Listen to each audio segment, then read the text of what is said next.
How often should you replace your running shoes? I mean, I've seen probably about 100 videos about this on social media, mostly on YouTube, but people are very interested to know how often should they change those and why should they change them. So let's talk about it. So there's this general idea that every 300, 400, 500 miles, so something about 500 to like 700, maybe in some cases 800 kilometers is like the sweet spot to change your running shoes. Some people do it more frequently, others like me just completely destroy a shoe before going for the next one. I don't want to spend too much money on my shoes, okay? But what's the right answer? There's no right answer. As with most things in life, it's all a matter of personal preference and how much money you want to spend.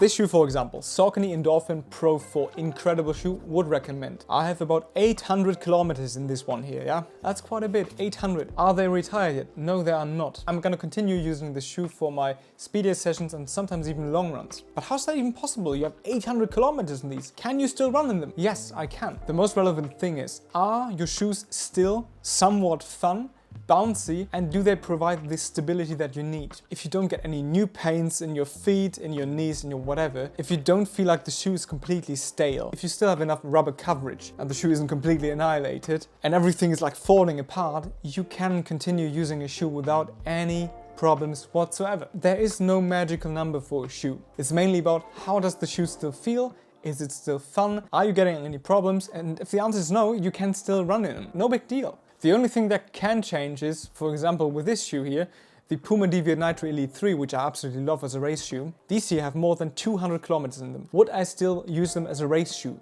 Maybe for one race. But if I continue to use them for faster long runs, I'm not gonna use them as a race shoe anymore because they're not as poppy, they're not as fast, and at some point the sessions that you're using these shoes can kind of alter. This is always gonna be a fast shoe for medium distance to long runs. But after a couple of 100 kilometers, it's just not a race shoe anymore because it lost its race power. Doesn't mean that you can run in it anymore. I can probably use it for another 600 kilometers and it's gonna be crisp and nice and fun.